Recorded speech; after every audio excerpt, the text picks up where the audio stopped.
morning, viewers all over the world. I'm Ogbuefi Ezeana ugochitubelu Oraifite before Maka Jugo. I better know about it because of a man called Mathias Ezeaku. I want to challenge him. I'm throwing up a challenge to you, Mathias Ezeaku, for a public debate. Yes, anywhere, and again when judge, a panel of judges, again when life and the people showing of present in Ghana, again when voting as per say the winner. Then to buttress my point, obviously you will know that debate at the end of the voting, I will give you a calendar naira 500,000 if you accept the challenge. And at the end of the debate, the masses, this way online and then not present, vote to not begin with the winner. 500,000. But when I accept the challenge. Why am I challenging you? I'm challenging you because you are teaching the very confusing and the Kosi Basambo na portray yourself as ordinary.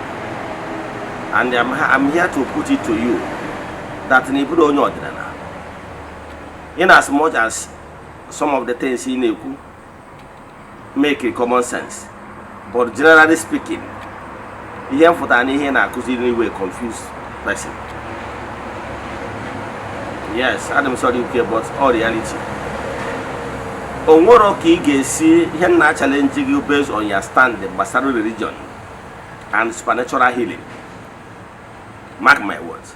I'm challenging you on your stand na the religion boy scam and the supernatural healing boy scam. All on these two bases can you challenging. Nkembugolu religion on its own abure scam. Religion bụ nkwenye ndị kwenyere site na ihe ha kwenyere na ya wee nwee iwu na ihe mmadụ apụghị ime na ọ bụrụ na ime ihe ndị a na consequences yenu. So religion builds moral values and the laws. All moral values and laws na-eme ka ndị mmadụ na-akpa ezi agwa, maka na enwe ezigbo ndị na-akpa ezi agwa na families dị iche iche na obodo dị iche iche, a ga-enwe ezigbo ndị ndu, because na leaders, political leaders are product of family and society in general. Enwe ndị na-atụ egwu mmụọ na-asọ nsọ iwu ala, ọ ga-eme ka ha banye na position of authority, ebi ezigbo ndụ ma ruo ezigbo ọrụ, provide their amenities for citizens. So nwere ka ị ga-esi wee deny na religion enwere role on a play.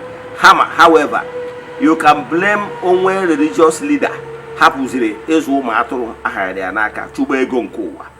Then I agree there was some excesses, some religious leaders na-aga into true kwesịrị ka correct ya. Yes, but a man judge will condemn more the entire religion because of uru religion ban.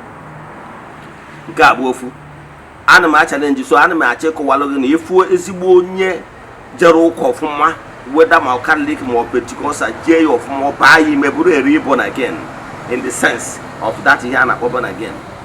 Ọ bụgodu na ọ pụta echi lụba dibịa, ọ ga-alụ dibịa per excellence, onye etinye aka na eru ihe ọjọọ, maka na ntọala mkpụrụ anwụ atọrọ ihe ọjọọ adịghị n'ime.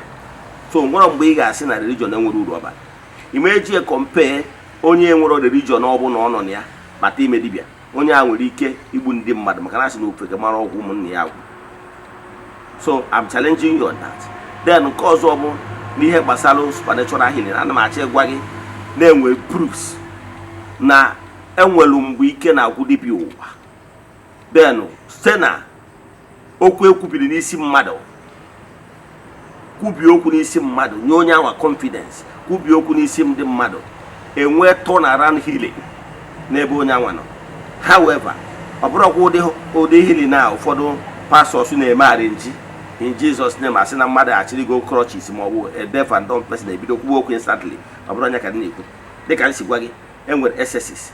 mana ana m achọ ịkọwalụ whether ma enwere supernatural healing, ma enwere supernatural healing na-take place site n'ike okwu ekwubiri ekwubu site n'aka mmadụ, maka na mmadụ gbuchi ibia, then enwe turn around, nwee positive healing, even to the amazement of the medical doctor. I say yes, that sorry, na etu ya si wee for this healing not n'anya whether me nwere ụdị ihe awa. Yes, I'm challenging you on that. Name with supernatural healing. I will stop here. Obviously, they accept all this challenge. Then you pick here venue and location and date. I will be there. WhatsApp number is 0805 78 37 672. Okay, Messiah.